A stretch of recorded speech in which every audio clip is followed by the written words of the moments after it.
Hey everybody, Clinton Bonner here, Vice President of Marketing at Topcoder.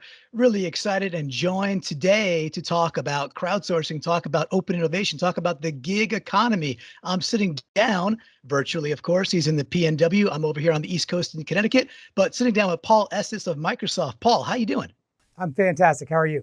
I'm doing really good. Thank you for the short, concise answer there, Paul. Really save us some time. So, no, really awesome to have you on, and just to share this with our top coder community and just anybody who wants to digest this, because I had the pleasure of being out at the Microsoft office with you and our CEO from Top Coder, Mike Morris. Recently, he was a guest on your growing rapidly podcast, the Gig Mindset podcast, and I was like, you know what? I want to return the favor. I want to have a that's the kind of guy I want to party with, right? That's the kind of guy I want to sit down and talk about the gig mindset with. So this is it. This is the interview. So Paul, I'd love for folks to understand, if they don't know about really two things: the Gig Mindset podcast. I want to highlight that and discuss that, but I also want the backstory. Like, how did you come to this state of like understanding that, hey, I need to use gig in my life to just do more stuff. But I think first and foremost, like, can you give us a little color, a little texture on the podcast itself, on the Gig Mindset podcast? Yeah, I think one of the things that I learned, you asked a couple of questions, so let I me sure did. yeah, let me kind of start. One thing to understand is, like, what is the gig economy? On April 17th, something really big happened. The gig economy is now in the Webster Dictionary. So I guess, if you don't believe any of the hype or the stories or the IPOs and stuff that you hear in the media doesn't do it for you, I think that a word being in the Webster Dictionary sort of makes it official. So that happened just last week. The gig economy is represented by two very interesting parts or sides. One is the B2C space, which is Lyft, Uber, Instacart, TaskRabbit, and many of those. And also on the B2B side, I think we're Topcoder, Upwork, Fiverr, BTG Group, TopTal, and many others sit. And what we're starting to see is that the transformation in consumer expectations, how we live in our personal lives, are starting to impact the way that we work. And so anybody who's been through the consumerization of IT, or sort of the growth of that digital transformation, can very well start to understand how catching an Uber might relate to how you engage developers, designers, or build apps, or do any sort of business processes. And so it's a really unique time in the evolution of the gig economy right now. Like, the future is here, I say a lot of times, but it's just not evenly distributed. And so I like to just start the conversation often by talking a little bit about the gig economy and just the broader trend that we're starting to see. In that, we at Microsoft build some of the world's most used and loved productivity software. And so we had a responsibility to start to understand, as our customers started to ask, hey, I'm starting to work with freelancers or crowdsourcing platforms. And what does that mean? How do I do this in a collaborative way? What sort of technology do you, Microsoft, have? And so we have a very interesting strategy. The first thing that I believed is that we had to be customer zero. We couldn't understand this trend unless we started to figure out what it meant for us at Microsoft to engage with freelancers on project-based work. And so about 18 months ago, we partnered with Upwork Enterprise to start that pilot and start to really understand. And we have that pilot going today. And I can tell you that each project teaches us more about the cultural transformation and how our tools and products need to evolve. And so that's been a very exciting set of work. That led us to understand that our products can be used to help our customers interact and engage with freelancers. In fact, I spoke at an event about a year ago, and there were a number of customers that started to ask, hey, I'm a Microsoft 365 customer, how can this technology be used? How should I think about this? And so in December, we launched a solution area called the Microsoft Freelance Toolkit. And I thought maybe we did a press release, and it was basically us talking about how we worked, how we used products like Microsoft Teams and Power BI and SharePoint communication sites and Microsoft Flow to automate workflows. And I thought maybe 5 or 6 customers would be interested. And I have to say that the interest in that solution area has been well beyond my expectation. We have over 60 large enterprise customers who are actively starting freelance pilots, starting to think how to work in a different way with freelancers around the United States and around the world, and new open innovation models with crowdsourcing platforms like Topcoder. And it really is starting to challenge a lot of the norms in the way that they work. In fact, yesterday I was in the Valley speaking to a senior leadership team who was trying to implement this new way of thinking in pilot form inside their company. And one of the things that we've realized quickly that it isn't technology, that it is an opportunity, it's more of a mindset. When you start working in this way, it is a radical change in the way you work. And I think I underestimated that in a lot of ways. I got passionate. I can tell you the story about when I used my first freelancer. But the change for people is a very personal journey. And so when you think about the Gig Mindset podcast, the one thing that we're trying to do with that work is really just help people understand what the gig economy is as it relates to the work that we do in large companies, small businesses, medium-sized companies.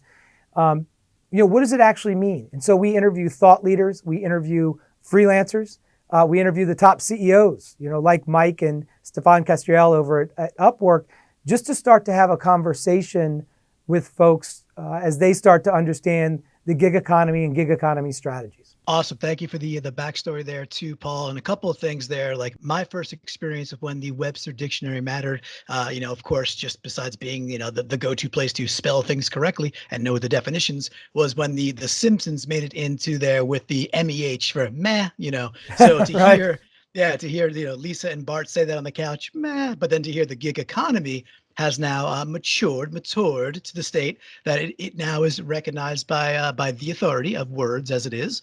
That's super cool. One interesting part for me there that I drew out is that you thought you were early, probably pretty darn early to put all that together, and certainly first mover and really doing some cool things at Microsoft to put together that freelancer ecosystem and toolkit. But then that reaction kind of proved that you were really more on time than you were early with that stuff. That was a standout to me, was that, wow, that reaction just proves that folks are thinking this way, and there's this wave of leaders who are kind of growing up with it now, really maturing with it as their careers evolve, and understanding it's going to be part of labor. That's it. It is watershed. It's going to be like this going forward. Yeah, I think one of the interesting things that you just said is as people's careers evolve, I think there's this sort of misconception that the gig economy is for the incoming Generation Y and millennials.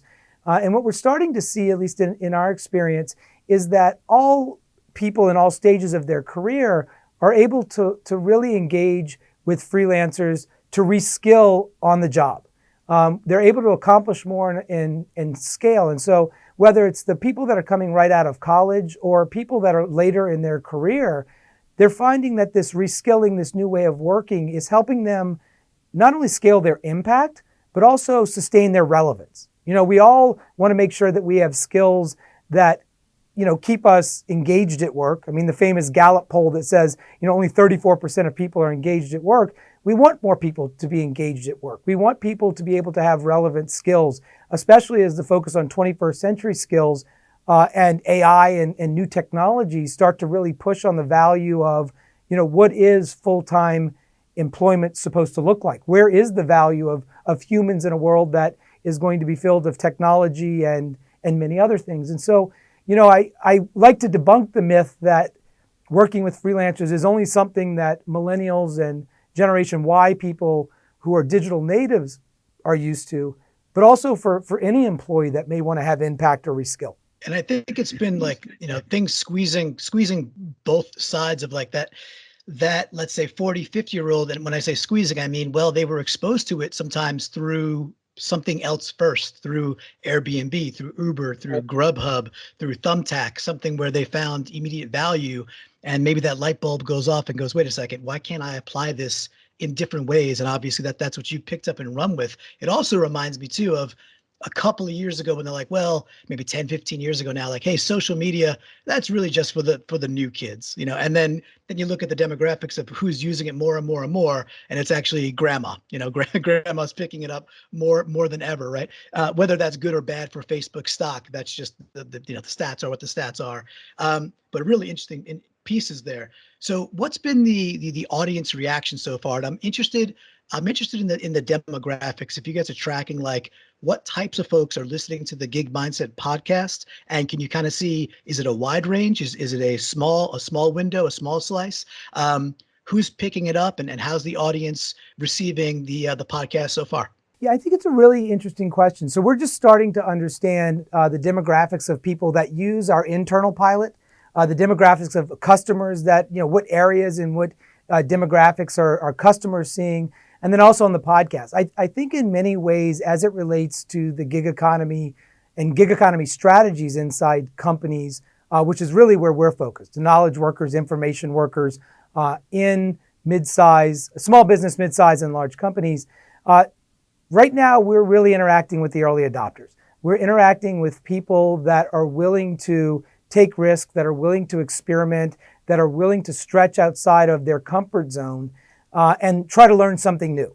I think there's two ways that you could look at the world. You could look at a world that is full of scarcity or one that is full of abundance. And, there's a conversation that I have a lot of times that I like to talk about, which is I was in a meeting with a leader at the company, and they said, well, I'd use a freelancer, but I'm really the only person that can do this job or do this project. And I looked at him and I said, you believe that there's 7 billion people on the planet and you're the only person that can do this. And it was a really interesting discussion as we started to unpack that statement. But I sort of live in an environment where I believe that there are experts that can do almost everything that I can do better than me. And the question is, how do I match the right person at the right time and the right expert to create exponential impact versus creating scarcity and protection and, hey, here's my value. And but that takes a journey.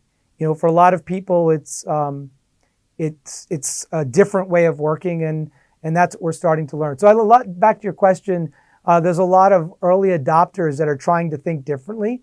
And the comments I get and the emails I get on the podcast are really people looking to lean in. And something I picked up there too is, like, we're talking about scarcity versus abundance, and this era of exponentials. It does lean into the talk tracks that I hear from, like, Peter Diamandis, right, and what they talk about at SU quite a bit out in Singularity University.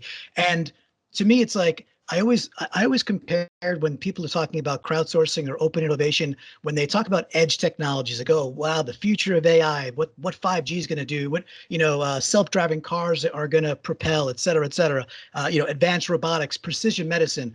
And in a silo, they're super powerful unto themselves.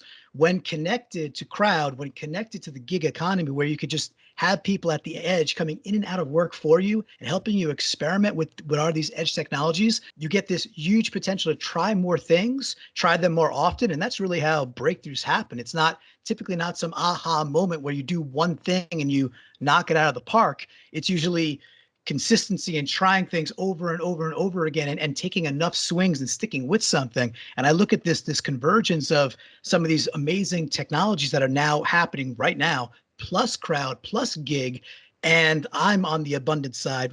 I'm an optimist to begin with, but scarcity versus abundance. No, like, if you wield the tools the right way in 2019 and as we head into 2020 and beyond, it's like the future's so bright we got to wear shades type feeling for me.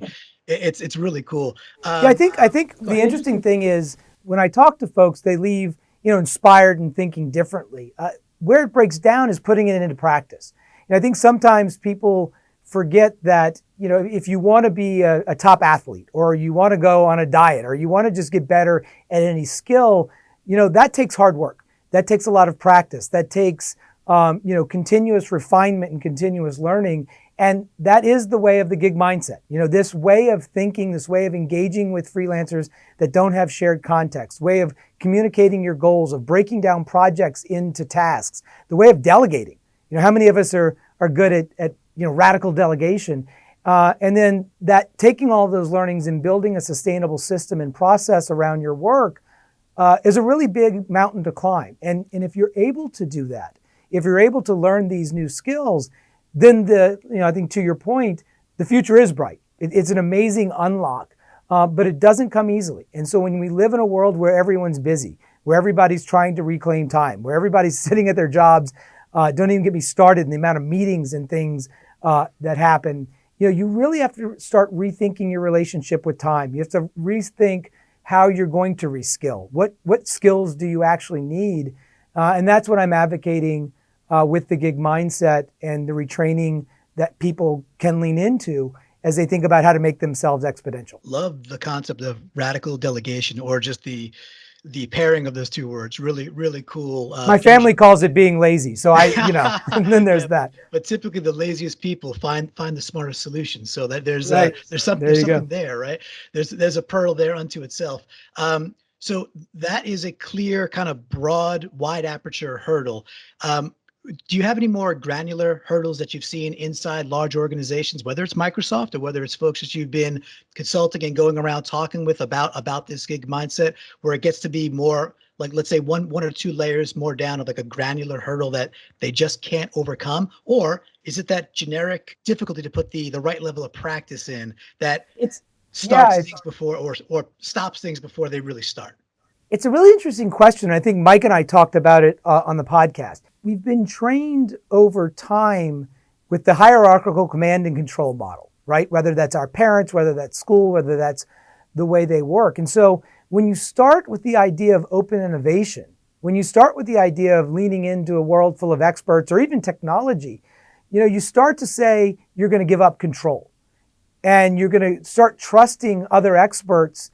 And then you're going to go back to your boss one day and say, you know what, this great idea? Well, I didn't come up with it. Somebody else came up with it. And you've got to be okay with that. And I think that there's a lot of structure in organizations that is really just starting to understand what that means. What does that mean when I have employees that are, getting ideas from all over the place and figuring out how to provide impact? Because it used to be that I would collect information and I would hold on to this information and I'm not going to let anybody know, because then I'm going to go tell the boss that this is my great idea and then that's how I'm going to get promoted and get paid. And when you talk about open innovation, it starts to chip away, if not run over, all of those general ideas that we have been taught are the things that will help us progress in our career, the things that will keep us safe. And so, I think it really runs at a very personal layer of, what is work? What is my value in the future of an organization that has, rapidly advancing technology, that may have a more fluid and networked workforce? Look, that could even be internally. I just got out of a conversation right before this video interview where I was saying, hey, look, let's break down the walls of job descriptions and stuff, and let's focus on the work, and let's assign people to bring their best selves, their best talent to the work, and not care what organization they're in or what their job description used to say. And so that was a very refreshing conversation, but that definitely isn't the norm. Which is pretty cool, because I'd say about maybe 10 years ago or so, you start to have this radical flattening of the organization, to the point where some of the orgs out there were like, we have no management, we have no structure, it's a hive mentality. And then there's lots of pushback saying, well, okay, but do you actually get anything done that way? So what you just said, is that kind of a 2.0, a maturation of, yes, we could be super flat, but we have to have, is it just simply like have a different mindset to what flat means? It's an interesting question. I think in many ways, organizational structure is unique to organizations and the type of businesses that are being run. So I don't think that there's all offices should be open or all offices should be closed or everybody needs an office or everything should be flat. I would say in my experience as my content team and other teams have started to embrace this way of work, is that we have less of traditional managers and more of player coaches. I think that there's a lot of people who bring their skill sets and expertise throughout their professional career to their job. And you may be a lead of an area. You may have a responsibility, to do the performance management or to help with the budgeting or some of the administrative things that are associated with management. But you're also a player. We don't have any managers that don't have their sleeves on my team, rolled up and are actually doing doing work. And I think that's been a big change, I would say, over the past year. Is we used to have traditional managers that would sit there at the head of the table and provide their, opine wisdom on top of a PowerPoint presentation, or, share the context from some important meeting. And, Ray Dalio's book Principles is something that I really enjoy, where he talks about radical transparency. And it's one of the ideas that I try to advocate for, with our teams, and especially like products like Microsoft Teams, where we can be a lot more transparent. I mean, there's very little information that I think that we shouldn't share with our trusted team members outside of budgets and performance issues and or performance ratings and like that sort of stuff, which has its own reasons to not be transparent. And so, I really advocate for this idea that everybody has to bring their own innovation agenda to the company. They have to bring their own impact. And as a manager, it's our job, or a leader, it's our job to provide vision, provide the right structure, and then do everything we can to empower people to do their best work and get out of the way. And so that's why the other thing that I often talk about is, we're eliminating as many meetings as I can find. It's like that game at Chuck E. Cheese, Whack-A-Mole. Every meeting that I can find, because unless it's very valuable, like I have a high bar for getting a bunch of people into a meeting room and taking their time. Not that we don't have any meetings, like we have stand-ups and all sorts of things, but I think sometimes we too quickly default to let me fill a room with as many people and make them do a PowerPoint versus other modern ways of working. And when you engage with freelancers in many ways, you don't get into a conference room and have a meeting.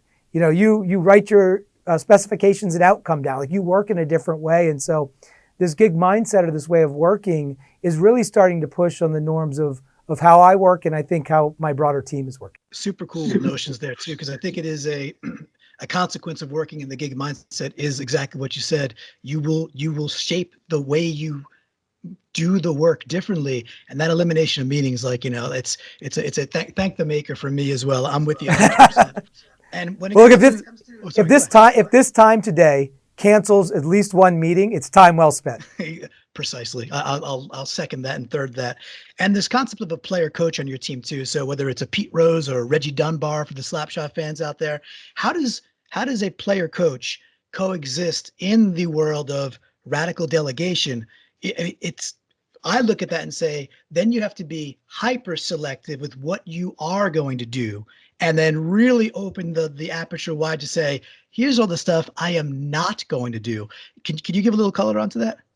Yeah, it's the power of no. I mean, one of the things that I'm sort of known for is being, fairly disruptive. Some of that, some would argue, is good, and some of that is bad. But I hold my own personal standard for where I think I can provide value, and where I don't think I can provide value, and where I can gain value, and how I want to gain that value. So sometimes, look, send me the deck, send me the email is a good way for me to digest, because I digest information in the morning versus sitting, in the afternoon in a meeting in a room full of people where I may or may not be able to ask questions.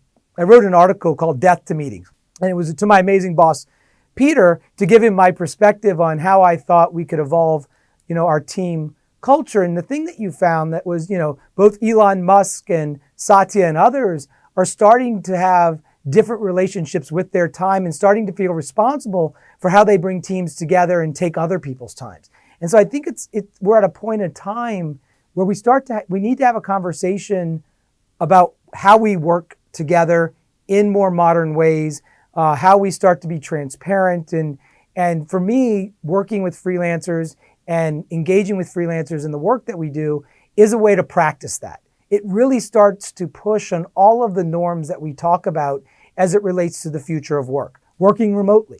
One of the big things that's always debated of, should people be on campus or should people not be on campus? And I say, yes, they should both be on campus and not on campus.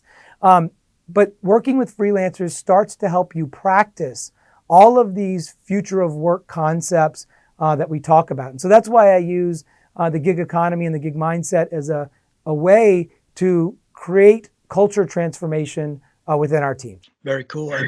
Back to the podcast itself. You've had I think you've had what, 7 episodes so far at the time that we're recording this, 6 or 7, is that about right? Yeah, we have 7, and I think we have 44 in the can that are going to be coming out over the next couple of months. I knew you guys had an ambitious schedule, which is amazing, and I know you're using Gig itself to end up helping to produce some of that, which is unto itself a cool story. So, of the seven or of the 51, if my math is not not leaving me thus far, do you have a story or two that's like very much stand out, whether it was the wow of what they were doing or the wow of the approach and how they were using Gig? Do you have a story or two that you think is really worthy of putting in the spotlight? So I talked to a number of different freelancers. I think the CEOs and the companies in that work is really innovative. I think that the people inside the companies and watching those personal journeys are really interesting. But the number one thing that I get inspired with is every time that I work with a freelancer or meet a freelancer or I'm able to interview a freelancer or somebody working in the crowd in one of the communities. And I think, in many ways there's a myth that there's an us and a them. There's the us that work in full-time companies and there's a them that are freelancers. And, one of the stories that we just produced, a woman, Sherry, who lives in Hawaii, which I'm really jealous of, but she is a veteran. And her husband's a Marine. And the thing that I found out in the course of the conversation is that she's also a Marine. And, she moves from base to base to base and is an expert in really creating curriculum and learning paths. And the way that she talked about her ability to both raise her children, support a military lifestyle, and also provide value to large clients like Microsoft and others is a story that I found very educational. That there aren't always people that have the ability to show up in Redmond and do work, or work for any other company for that matter. There was another woman who was doing some content work for us, who is a single mom, has a 3-year-old child, and she said, look, the reason I love this work is because it works with my schedule. I don't have to trade off taking care of my daughter, getting her to school, trying to afford a nanny or daycare. I'm able to do my work around my schedule. And so I think what we're starting to see as we see parents getting older and people having to take care of their parents, or people having children and the cost of healthcare and childcare, we're starting to see this hybrid nature where people are getting side hustles or their main job of wanting flexibility, and this way of working is enabling that. And so that's been kind of my key learning, not only the transformation of people inside companies, but the amazing talent and passionate people who care about the work that they're doing that I was not traditionally exposed to. I'm a third generation company man, and I've been working for large companies like Dell, Amazon, and Microsoft for most of my career, and I hadn't been exposed to people around the United States and around the world who work in a freelance capacity. And so those are the stories that I think are really interesting to me, because the quality and the passion of the people in my experience, in my network of freelancers is really inspiring to me. For us at Topcoder, we talk about the idea of digital inclusion, and the U.S. government, who we do a lot of work with, they are, I wouldn't say hot and heavy. They just want to look at projects where digital inclusion brings work to areas and to people that just traditionally may not have that exposure, may not have that opportunity. So, gender be damned, race be damned, age, age range be damned. All those things go out the window.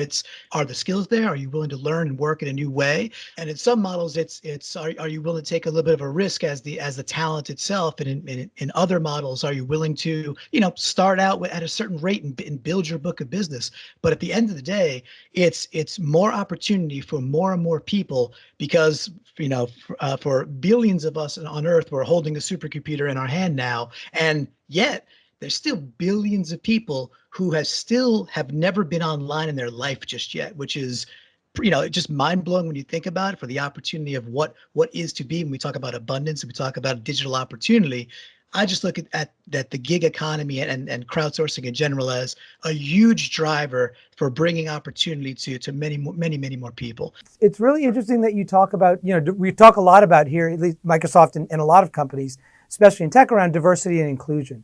And look, there's been scenarios where we were able to bring people in to work on projects that ended up being full-time employees.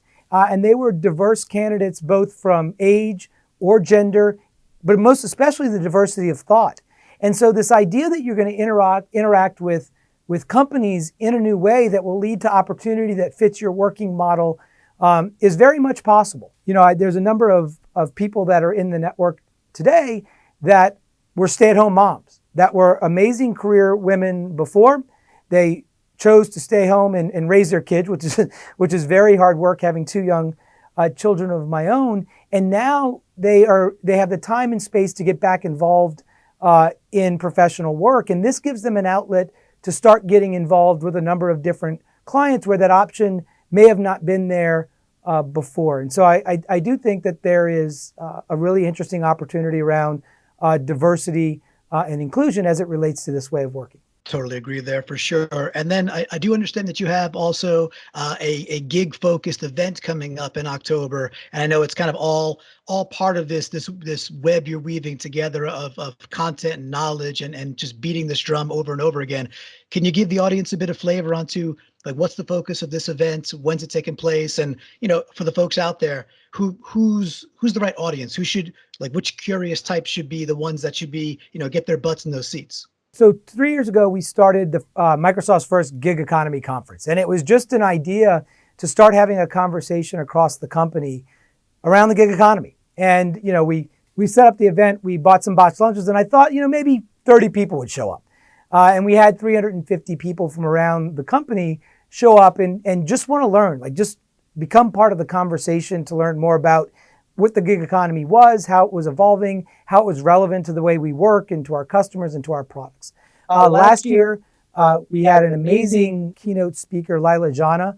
If anybody has not read Give Work, which is her amazing book and her work with Samasource around giving work to people around the world to eradicate poverty, I highly recommend it. And we had about 550 internal people attend. And so we were starting to get more and more excitement around people just being interested in wanting to learn more. This year, we're expanding the event to 2 days. We're bringing in customers that are starting to implement gig pilots within their company and really start to have a conversation with our customers around the gig economy and have a conversation around what they're hearing, what they're doing. And so we'll have a vast majority of the CEOs in the B2B space for the gig economy. We'll have customers, a lot of different customer stories, and I'm excited with the lineup there. We'll also have a lot of freelancers who will come and sort of help debunk some of the myths around the quality and also honestly educate people on how freelancers work, because I think there's a lot of education customers like ourselves as we start to work in this way need to learn. And so that's an important voice that'll be at the table. So we're still working on the event. It's in mid-October. I'll be posting information on LinkedIn, which is the best way to follow not only the podcast, but the articles and the work we're doing here at Microsoft. That leads me right to the next point. I was going to tell the audience we've been chatting with Paul Estes of Microsoft, one of the leaders out there and practitioners bringing this gig mindset into not just Microsoft, but teaching others at large scale organizations how to scale through the gig economy and use it in brand new and very highly effective ways.